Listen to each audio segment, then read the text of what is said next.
রোহন কি সত্যি একজন প্রেত আত্মার সাথে প্রেম করছে? তবে সাথী কি সত্যিই মারা গিয়েছে, নাকি সাথীর অন্য কোনো রূপ প্রকাশ পাবে রোহনের ভালোবাসা সফল করার জন্য? বিস্তারিত আজকের এই ভিডিওর মাধ্যমে জানাবো। ভিডিওটি না টেনে সম্পূর্ণ ভিডিওটি দেখতে থাকুন। হ্যালো বন্ধুরা, কেমন আছেন? আশা করি সকলেই ভালো আছেন।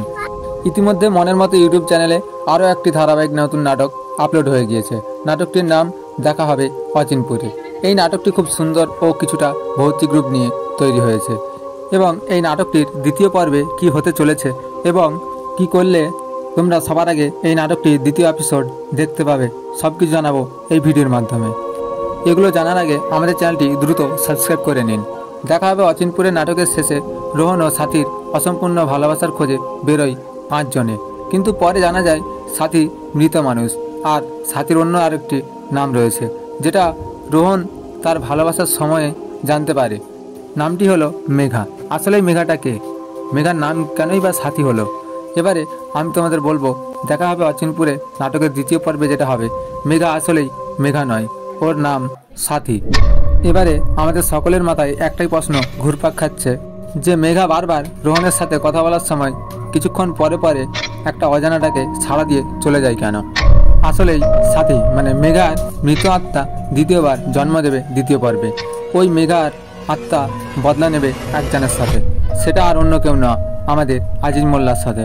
কেননা আজিজ মোল্লা এর আগে সাথীকে পছন্দ করত আর সাথীকে বিয়ের কথা বলে, কিন্তু সাথী তাতে রাজি হয়নি, যার জন্য সাথীকে নিয়ে নৃশংসভাবে হত্যা করে আর হত্যা করার পর ওই জঙ্গলে ফেলে আসে। কারণ সাথী ছোট থেকেই অন্য কাউকে ভালোবাসত, সেটা আমাদের রোহন ভাই, যেটা আজিজ ভাই জানার পরে সাথীকে হত্যা করার চেষ্টা করে।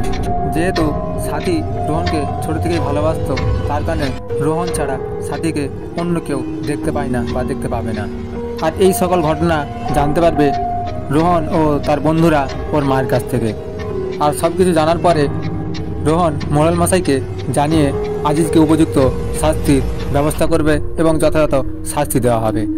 ওই মুহূর্তে তখনই একটা বড় ঘটনা ঘটবে, যেটা হচ্ছে গিয়ে সাথী আসলেই কোনো প্রেত আত্মা নয়।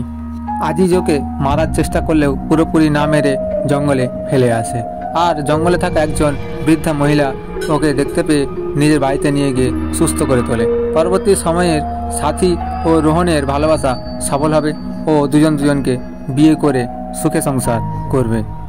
এই সকল ঘটনা ঘটবে দেখা হবে অচিনপুর নাটকের দ্বিতীয় পর্বে। এই ভিডিওটি ভালো লাগলে ভিডিওতে অবশ্যই লাইক দিয়ে চ্যানেলটা সাবস্ক্রাইব করে নিন দ্রুত, কারণ দ্বিতীয় পর্ব নাটকটি খুব তাড়াতাড়ি প্রকাশ হতে চলেছে আমাদের পল্লীগ্রাম টিভি অফিসিয়াল চ্যানেলে। ততক্ষণ চ্যানেলটা সাবস্ক্রাইব করে আমাদের সঙ্গে থাকুন এবং কমেন্টে বলে যান ভিডিওটি কেমন হয়েছে এবং এই নাটকে আজিজ আসলেই কেন এরকম কাজটা করতে গেল।